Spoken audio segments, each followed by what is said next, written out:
Hello, I'm Carleton Sheets, and I'm sending you this audio tape program as a free gift with no obligation to pay anything for it.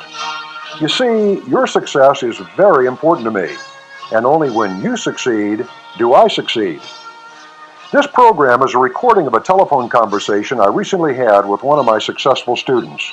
In fact, this individual has appeared in my national television program that you may have already seen. He is Tom Hudson, and he has owned my course for just a few short years. As a result, though, Tom and his wife Mary are now millionaires. More than that, their real estate alone gives them a positive spendable cash flow of over $120,000 a year, and that's in addition to their $1 million net worth. Now, Tom considers himself an average person, not a genius, and he wasn't knowledgeable in real estate before he began. He lives in Michigan. He was a salesman when he began, still is as a matter of fact, and he didn't just fall into an incredibly lucky deal to make all this money. He simply followed my step-by-step no down payment system as it was laid out for him. In any event, I thought, wouldn't it be useful if other students could actually hear our conversation and listen to how Tom actually did it? How did he get started? What techniques did he use? What deal was he particularly proud of? What pitfalls or setbacks, if any, did he encounter? And most importantly, what advice would he have for others who would like to achieve the success that he has? Well, in this tape, Tom answers all these questions and many more. Then Tom had a suggestion. He said he sure would have liked to have had a tape like this when he began. In fact, he would love to have had several of them so he could hear different viewpoints and strategies. And that's when it hit me. Why not record a series of these confidential conversations with many different successful students, and with the permission of the student, make these recordings available to other people who could benefit from that knowledge and experience? So that's what I did. Now, on a regular basis, I conduct an extended-length conversation with actual students who have used my course to do tremendous things for their financial futures. Many of the people you'll recognize from my television programs, except instead of only hearing from them for a few seconds, you'll get into their minds for almost a full hour. Imagine what that would be worth to you if hearing this or other conversations actually motivated you to get going in a big way. Why, it might mean the difference between doing nothing with all the information you'd have and blasting through to achieve everything you wanted in life. That's the power of people helping people.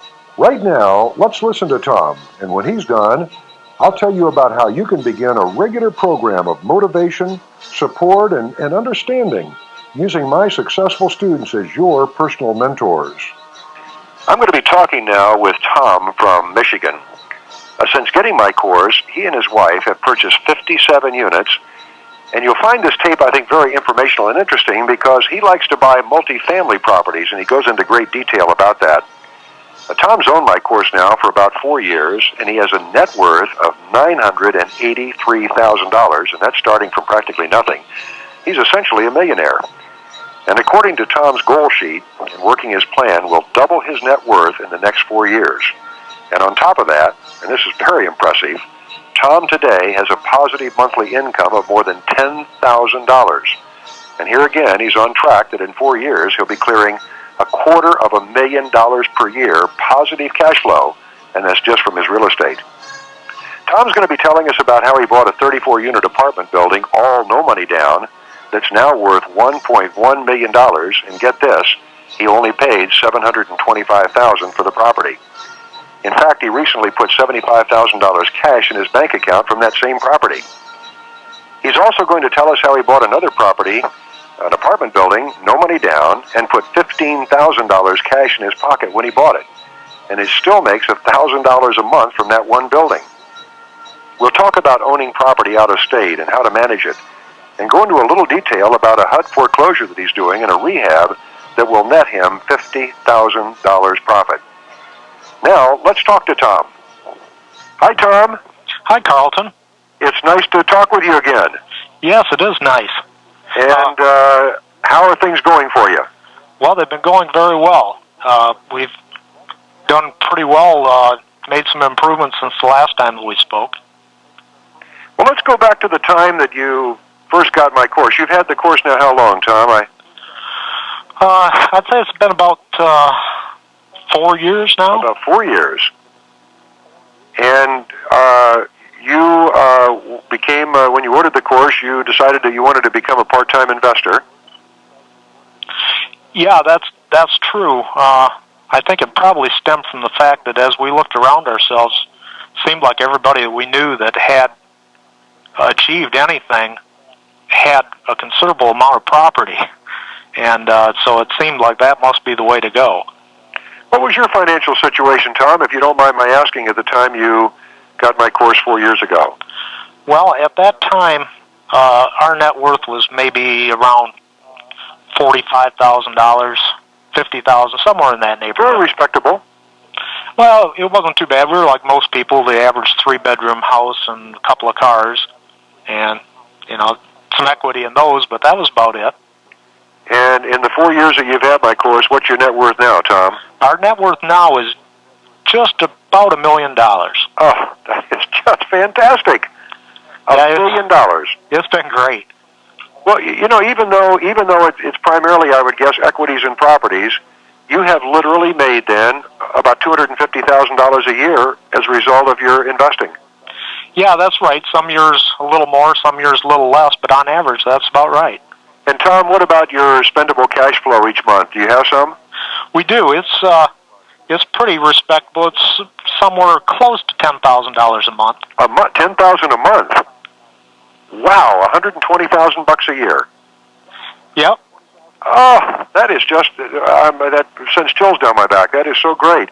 We'll go back to the time you got the course, Tom. Were you? Can you remember then when you opened it up? Were you kind of nervous or apprehensive or doubtful or? Well, I wouldn't say doubtful. I think we'd already we'd probably seen your television show a dozen times by that time. Uh-huh. I guess that seems to be pretty universal with people. They see it over and over again and said, well, maybe I'll try that someday. Well, eventually you get to the point where you say, well, today is the day. Right. And we did. So we were pretty confident by that time that the people that we were seeing on TV and the information that you were talking about was real-world stuff, and it's something that we could really put to work. And as it turned out, once we got it and we started reviewing the material, listening to the tapes, it all really made a lot of sense. So you were excited, and how about nervous? Were you a little bit nervous? I guess where we really got nervous is when we started making offers on places, because I think all of us have probably been trained to think that you need big down payments and you have to go face stodgy bankers that are going to look down their nose at you in order to get pieces of property, and that's just not true. How did you overcome your nervousness or your fear, whatever you want to call it, when you set out to buy your first property? Well, we pretty much just, I guess, not really overcame it. We just lived with it and went ahead with the process. The first property we bought was a duplex that was owned by some partners, and they had let the property run down, and they just wanted to get out of it. And we knew that we could bring it around and get good renters and make the property something that the rest of the neighborhood was proud of again. All we needed was an opportunity. And so we managed to, on that particular deal, wasn't terribly creative, but we borrowed the money for the down payment on a credit line and got the rest of it going on a land contract, which we paid off 2 years later with a new mortgage, and actually put some money in our pocket at that time. Did you ask the seller to discount the land contract, or did that occur to you at the time? No, I wished it had. We were still pretty early on, and not all these concepts sink in right away, I guess. Yeah. And that was one that didn't jump to mind right away. I wished I had in retrospect. Well, Tom, you said that wasn't very creative, and yet I wonder how many people would have thought to do that. Well, I certainly wouldn't have if I hadn't have read and listened to the tapes. Uh-huh. What about some of the other properties you bought since then? You obviously have a number of them. How many units do you own now? Well, I keep losing count because it varies back and forth. I think we're at 57 units now. 57 units. Mm-hmm. Boy. Have you concentrated more on single-family or multifamily or just whatever comes along? Well, pretty much whatever comes along. We have 2 single-family homes, but everything else is in multifamily. We have a 34-unit apartment complex. We have an 11-unit older mansion and carriage house. We have another 5-unit that's an older mansion that was converted back sometime in the 30s. We have an office building where our office is located, and it has 2 apartments. So you're still a part-time investor? Yeah, pretty much. Huh. My wife is pretty much full-time. She stays in contact with the local realtors and looks at a lot of properties and that sort of thing. Uh-huh. And our children are grown and out of the house now, so it keeps her occupied that way. What, as you look back, what are the deals that you've been most proud of, or you think were most creative? Well, I guess the one that would be the most creative, certainly the one that surprised my wife the most when I got the thing to work out, was the apartment complex that we bought. Just a little background on it. The apartment complex was 34 units, and it was owned by a group of doctors and lawyers that had bought it sometime back in the early 70s when the tax write-offs were really good for non-full-time investors. And as the tax laws changed, it no longer became very practical for them. So they were very interested in getting out from underneath it. So they were asking $825 originally, $825,000, and I got them talked down to a purchase price of $725,000. And the deal kind of worked out like this: they took back a first mortgage for $685,000. I had coming at closing, I had $10,700 and some odd dollars in security deposits, about $8,960 in rents that were coming due, and then I purchased from them at closing 15 days of interest so that I could move the payment from the 1st to the 15th, so I'd have plenty of time to collect rents for the next time around. Very smart. Then I had a few miscellaneous closing expenses, but not like you would with a bank. And the whole thing is, I bought from them a piece of property priced at $725,000. I had to bring about $5,000 to closing. Wow. And most of that was the prepaid interest just to move it from the 1st to the 15th. Which was a write-off for you. Did you go into your bank account for the $5,000, or did you use credit for that? We used credit lines. Yeah. Well, that's what everyone really has available to them. If they don't now, through a bank, most people have a credit card or several credit cards that they could get that amount of money on. And that was a 36-unit apartment building. 36 units. It's now valued at about $1.1 million. So we've made basically between the purchase price and the current value about $375,000 right there. Oh, congratulations! I think that is just great. Yeah, it's worked out really well, and working on building up your credit lines, as you suggested, has worked very well too. We have one credit card now that's $17,200 is the limit on it, and another one that's $14,000. So when we need to move quickly on something, we can do it now. Well, great. Think about other creative deals you've done, other transactions. Any other come to mind? Well, one other one that does kind of stick in my mind is there was a 5-unit apartment building that had a fire, and the seller wanted to sell it to a local church. They were going to tear it down and build a parking lot there because it was right adjacent to the church property. And actually, the structure of the building was fine.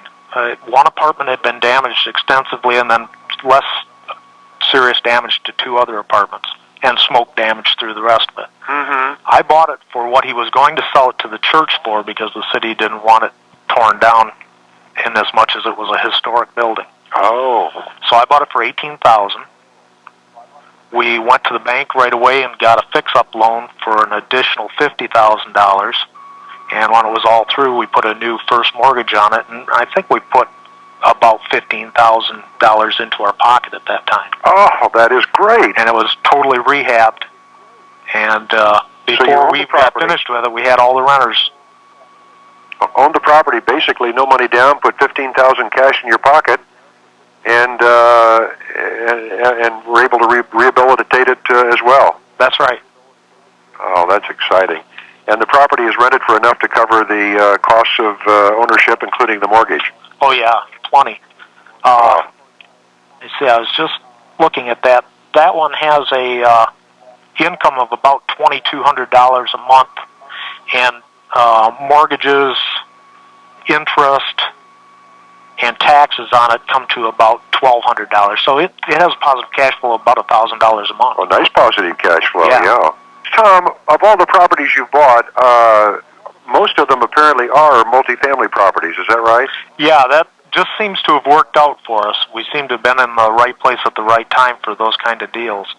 Now, have you ever bought a single-family home other than the one you're living in? Yeah, we've purchased, let me see, we have two. One was a VA foreclosure, and we purchased that one we used credit line for the down payment again on that one. And it was a small house, about $30,000. I think we paid $27,000 for it. Uh-huh. And it's worth about $35,000 now. It's been rented continuously since we bought it, and that was probably the first year of our investing we bought that.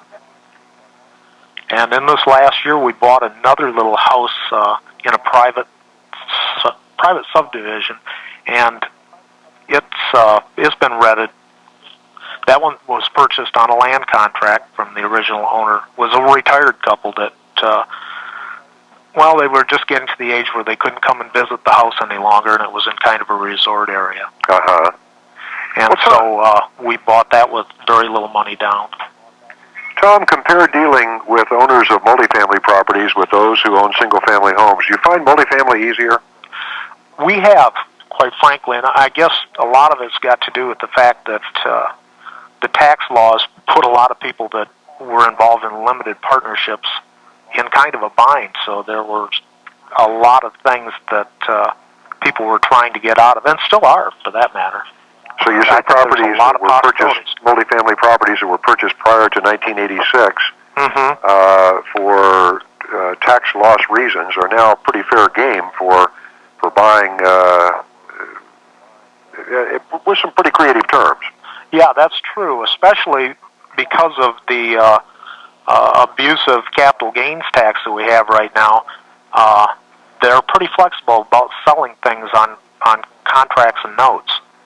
What you're saying is that they don't want to pay the entire amount that they're going to have to pay because their basis in the property is low and their profit's going to be high. That's right. So they like to spread it out over a period of time. Right. And that's a big help for them that way. Yeah. Plus, they get some fantastic interest on the deal from their point of view, and they don't have the hassles of management. Uh-huh. So they have the best of both worlds, really. Sure they do. Tom, have you found that that there's any particular going rate for owner financing for apartment buildings? I mean, have the interest rates that you've paid been all over the map? They have been pretty consistently in the 10 to 11% bracket. Uh-huh. Sometimes you have to come up with a little bit more of a premium that way, but generally, what that enables you to do is to get possession of the property, to get the management fixed up and get the property fixed up, and then go to the bank after a new first mortgage. And I told you about that 34 unit. We just this last year refinanced the first mortgage on that. We got $700,000 on a new first mortgage from the bank.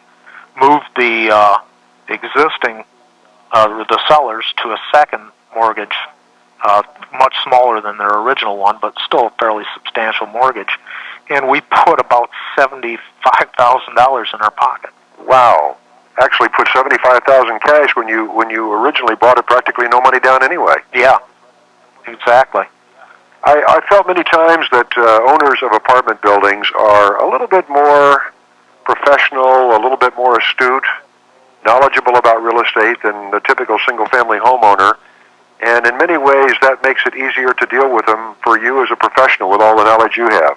I think that's true, and also the thing that's true is that they are generally people that are very busy and have their lives tied up in many different areas.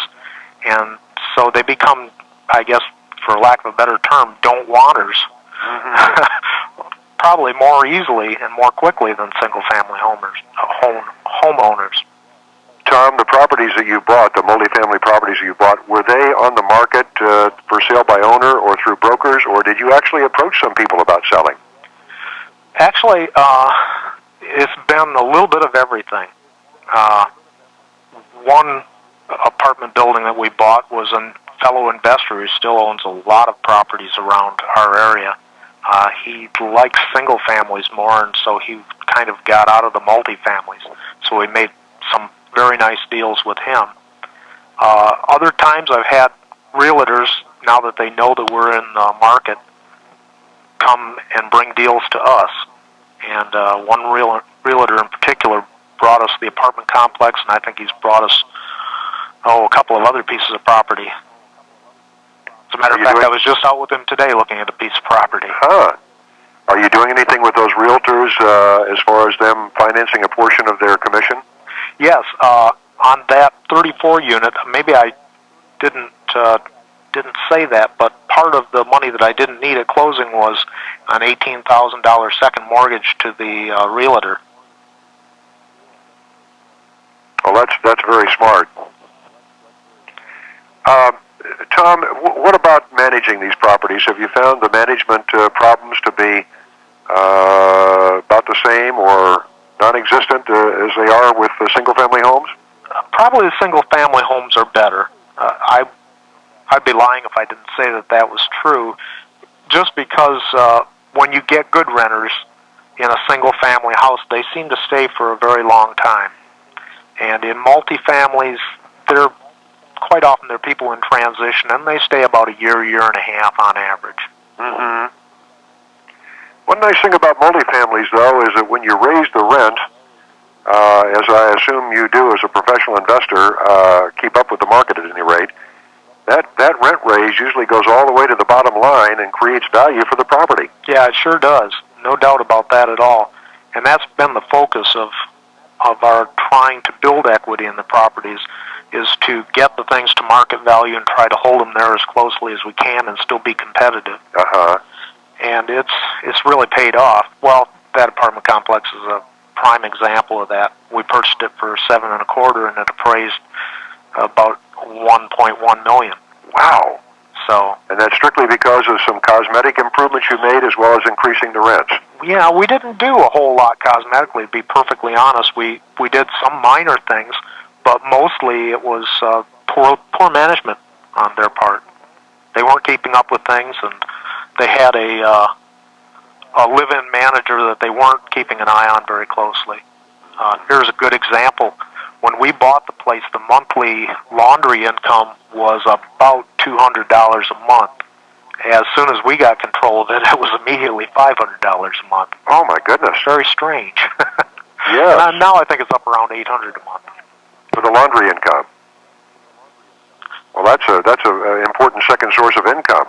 Yeah, it sure is. And we have tried to put laundry facilities in anything that we can that is probably above 4 or 5 units. Was my management course a help to you at all in that area? Yeah, it was a big help. That was one of the things that you pointed out. I think you also try to follow that same pattern if it's above 4 or 5 units. Exactly. I sure do. Yeah, it's a good source of income. We're looking at another apartment complex. This one is in Texas, where we have our second home. And that one Not to interrupt, Tom, but did that second home come about as a result of your success as a real estate investor? Yeah, it did. We wouldn't have had the funds to be able to do it, quite frankly. And we also have a duplex down there, too. It's near Corpus Christi. Uh-huh. So, and first we got the home down there, and we said, well, so long as we have a home down here, we may as well start trying to find some investment property. You're a typical investor, Tom. You're like me. Every place you go, you look at real estate. Yeah, that's really the truth. We recently moved our daughter to Tucson, Arizona, and moved her into an apartment complex there, and my first thought was, I wonder what they want for this.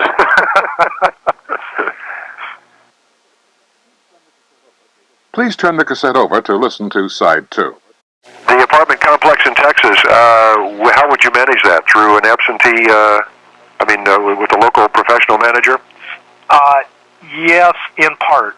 I think what we will do is probably split time between the two locations. And we do that I think we can do that pretty successfully.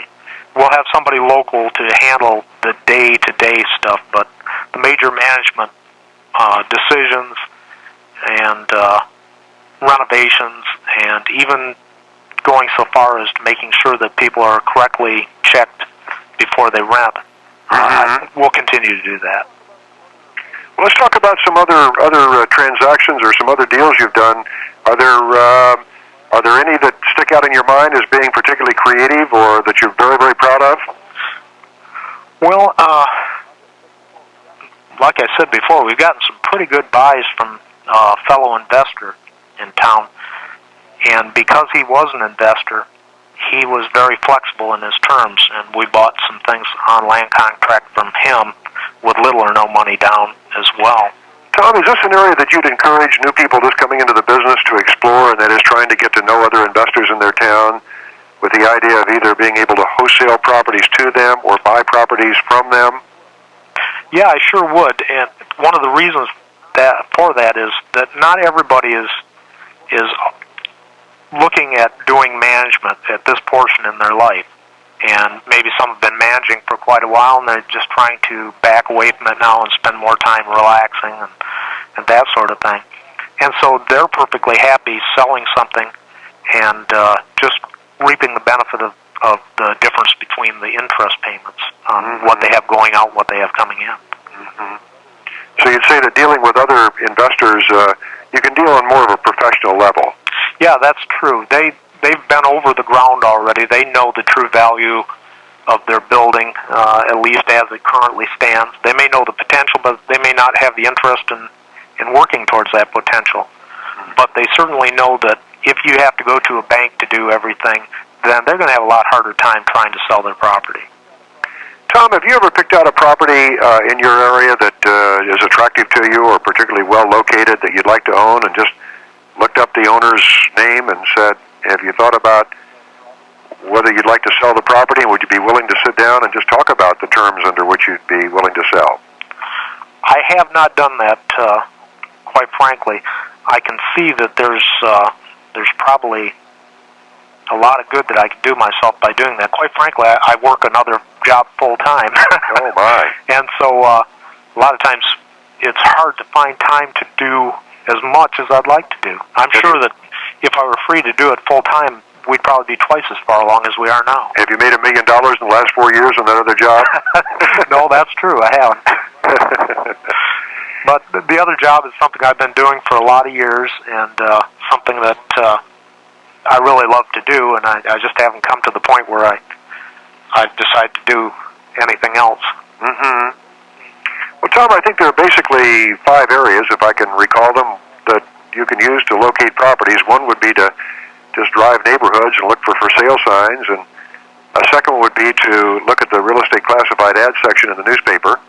A third one would be for real estate brokers to bring properties to you. A fourth one would be once you become known as an investor, people start calling you. And, of course, number 5 is what I just said, is where you find properties that are not on the market and seek to make contact with the owner.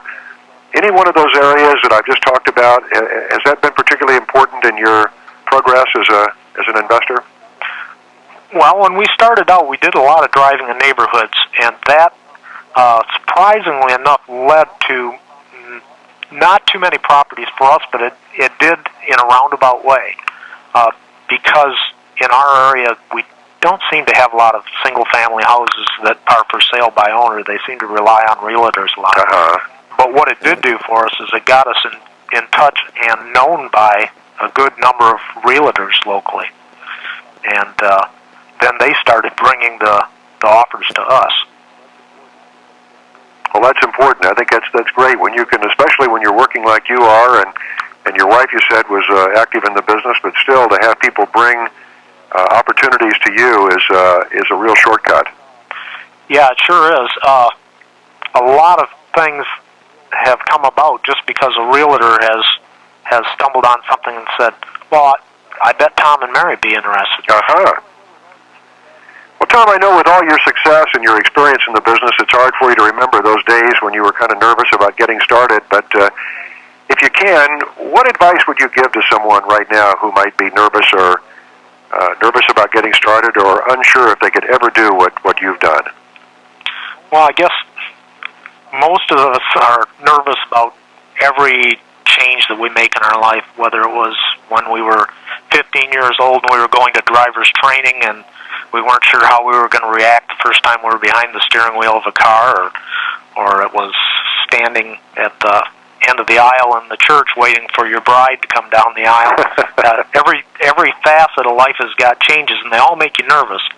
But if you're just willing to go ahead and take that little bit of risk, and really for me it hasn't been much risk at all. We've never really been in a risk situation. But just kind of bite the bullet and say, yeah, I can do this. And then remember that so many people have gone before you that have done it. That's a good point. And every rich person that you've ever seen, probably, in whether they were on the evening news or somebody you know locally, a good portion of their riches are in property. Yes, and came from property. Yep. Tom, if they're just getting started, would you encourage them to go in the direction that you have, and that is with multifamily properties or single-family homes? What would be your thoughts on that? Well, I have mixed emotions. I like single families because of the inherent lack of management that they require, and that's very important for somebody just starting out because management can be a scary aspect. The plus side of the multifamilies is the cost per unit is so good.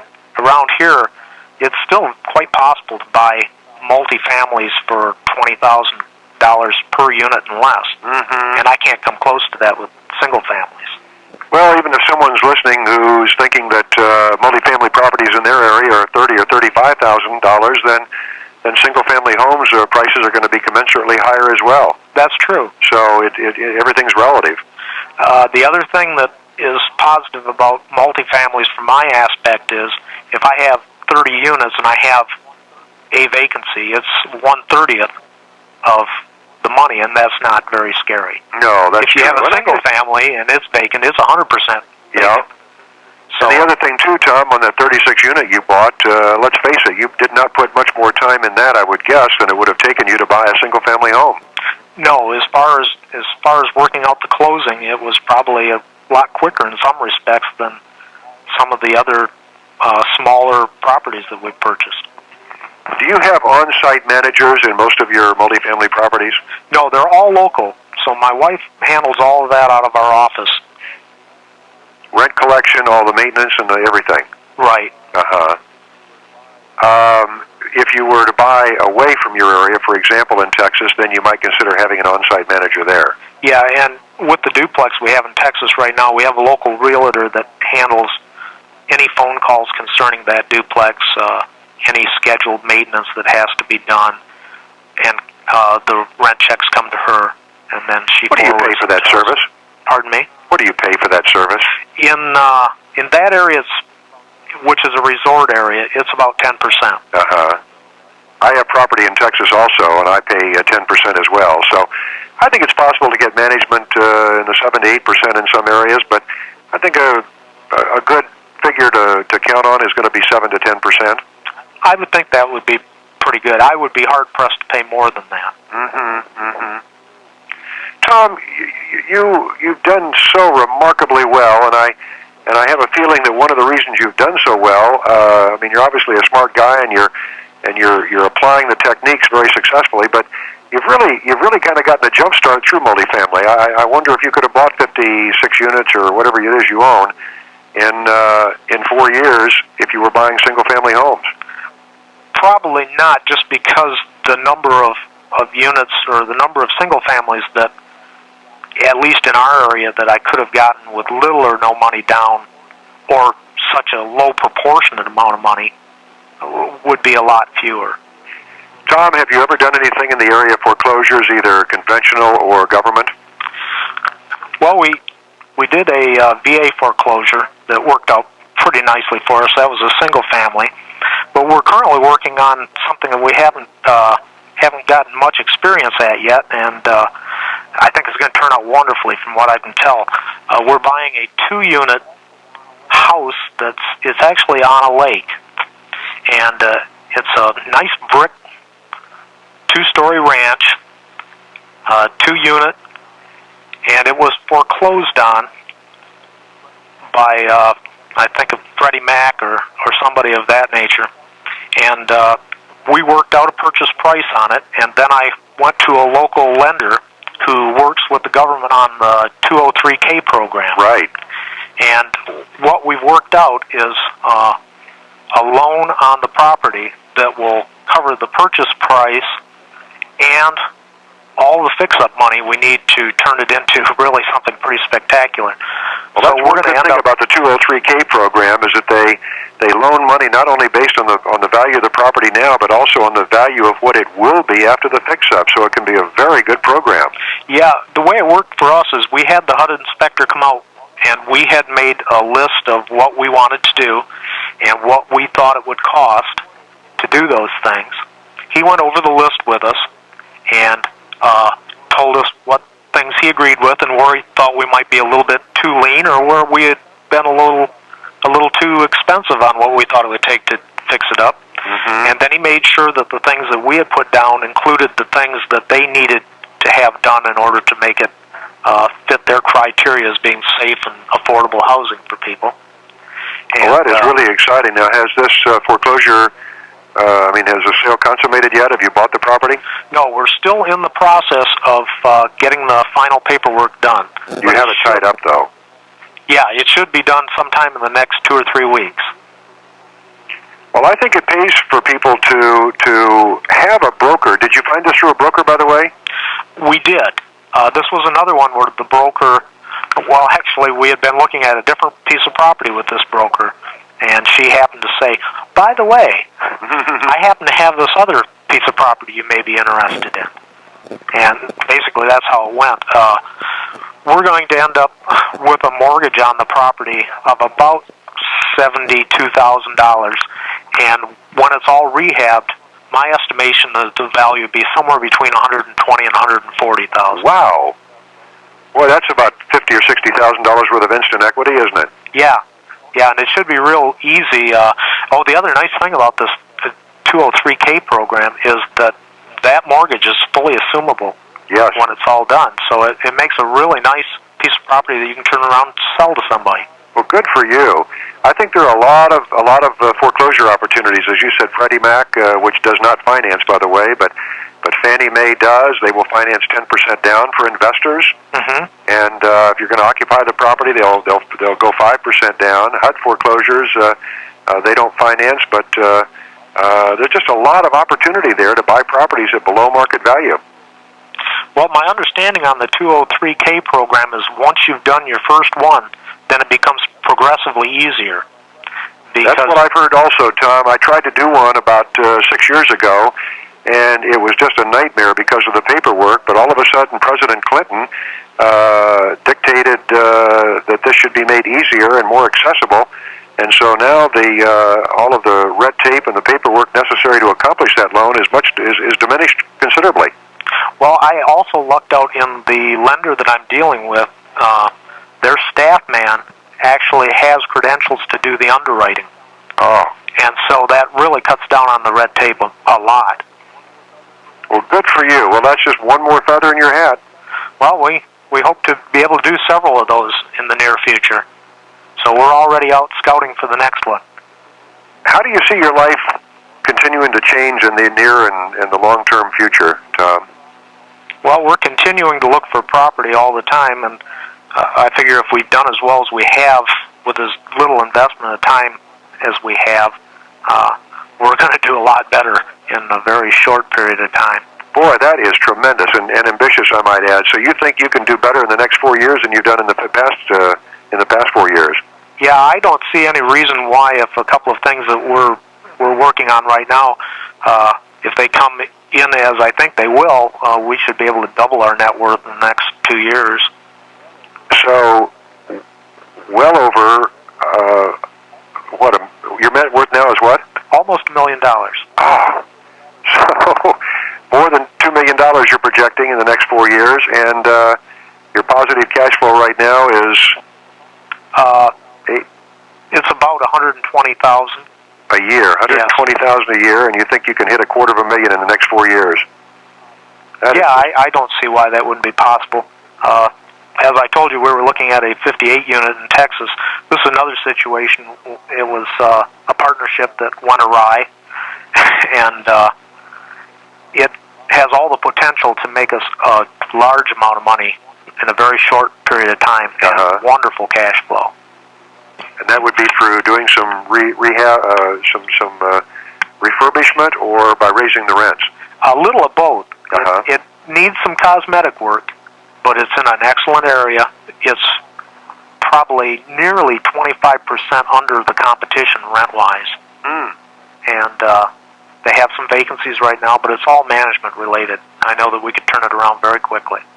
You know, the wonderful thing when you are where you are right now, you could have started with zero, with no cash and terrible credit, and once you build up a portfolio of properties like you've done, then it becomes easier and easier to buy properties because you've got equities you can take out, you've got credit lines that are very easy to develop once you own real estate. So it's just kind of a benevolent spiral, isn't it? It is. It really is amazing how it seems to go up and up, and every month when we get our statements on just on credit lines, it seems like they've raised some credit line again. They just keep going up and up and up. Of course, we try to keep that under control, but it's a wonderful thing to have there to be able to move quickly. Sure. When you need to. And I got to keep reminding myself all of this from a guy who's working part-time. How many hours approximately do you spend each week in the business, Tom? Well, my wife probably puts in, actual office hours and maybe 25 or 30 hours. And I spend a little time on the weekends, basically. So just a few hours a week is what you're spending? Yeah. And if someone is fortunate enough, or not fortunate enough, to have a wife or a friend that could spend that kind of time, or a husband to spend that kind of time in the office, then obviously you could hire someone to do it. Yeah, you could. And the proportion that you would pay somebody to handle some of the menial labor jobs that we just do as a matter of course really isn't that much. We're just kind of maximizing our cash flow by handling some of it ourselves, but we could, as we do in Texas, hire somebody else to take care of those aspects of the thing. Sure. As you think about someone just getting in the business and trying to follow in your footsteps, Tom, what kind of pitfalls or minor setbacks might you think about them encountering? Well, I guess the one that comes to mind the most for me is at every stage of the game, when you have to deal with banks, that will always be difficult. It gets better as you get more and more affluent and you develop some personal relationships with banks. They start treating you much differently, but they'll still be quick to say, well, gosh, you really got a lot of equity here, but we sure would like to see more just plain cash sitting someplace. Well, I know. But I guess that's the only really thing that stands out to me. Banks will continue to be just a challenge, but there's plenty of other ways to get things without having to go to banks. Now, how about rejection? Did you have to experience a lot of that early on, making a lot of offers before you got one accepted? Quite frankly, no. We didn't have that much rejection on our offers. We've had rejection on trying to get some of the financing done from time to time. As a matter of fact, I save any any financing rejections we get. I think I'm going to put together a book of them someday. But whenever you get one of those, is just kind of points you in another direction. Mm-hmm. It helps you to realize that maybe you haven't thought of all the other possibilities. Mm-hmm. Well, Tom, listening to you has got to be an inspiration to so many people. I just think what you've accomplished is fantastic, and you are a special person. But there's no reason that anyone listening couldn't do what you've done, or at least go well on the way toward doing it. And you know, as I tell people, people say, "Oh, I want to be a millionaire someday." Well, Tom, you are, but you know, think of the number of half-millionaires and quarter-millionaires there are in the country that are living life and enjoying it pretty darn well. Well, that's true. And as far as me or my wife being anything special, we're just really quite average people. But all the information they need is in your course. All they have to do is just use it. Well, I appreciate your saying that so much. Tom, you and your wife, continued success, and it's just been a real pleasure talking with you. Well, I thank you for everything, Carleton. It has meant the world to us, and it's going to mean the world to us for the rest of our lives. We just aren't going to have to worry about being on the government dole like most people are going to end up. One way or another, they are, aren't they? Yeah. Yeah. But I thank you for that. Well, Tom, thank you so much, and you take care. Thank you, Carleton. Bye-bye. Bye now. Well, I certainly hope that you enjoyed our conversation. I think as you listened to that conversation, you probably noticed several different things. First, Tom is really an average kind of guy who has accomplished some extraordinary things by following a plan. Second, you are probably feeling some of the same feelings he felt when he began. Maybe a little uncertainty, insecurity, but a tremendous desire to improve your financial situation. And finally, if you're at all like the other people I've spoken to about this tape, you would love to hear from more people like Tom in order to get all the help and support you possibly can. Well, that's why I've created my Confidential Conversation series. It's 8 more insightful, full-length conversations, and in each one you can get inside the mind of one of my actual students who has gone on to achieve great personal success using my no-down payment system. You'll hear how some people have found cookie-cutter type techniques that they do over and over again to create tremendous positive monthly cash flows, while others have settled into a program of getting cash at closing, gold mining foreclosures, or flipping lease options. All of them will share how they began and where they were financially when they began. They'll share the deal they're most proud of and what pitfalls they encountered along the way. You'll hear their well-thought-out goals and listen to their sound advice for other people who are ready to begin. Most of all, you'll get a feeling for how you can begin if you haven't already. And if you already are an active investor, you'll gain great insight as to how other professionals are doing the same things you are, but perhaps with a little twist or variation that could boost your success. To have your complete set of confidential conversations rushed to you, call the toll-free number enclosed with this package. Of course, as always, your satisfaction is absolutely guaranteed. I certainly wish this kind of help was available to me when I began over 25 years ago. There truly is something special about people helping people, the human touch. And when you reach your desired success, and I'm confident you will, I hope you too will give a little something back by consenting to share your story with me and your fellow students. There's a tremendous feeling of fulfillment that comes from helping other people, and I want you to experience that fulfillment also. So call my office right now to begin or continue your journey toward financial independence and personal success. And thanks for listening.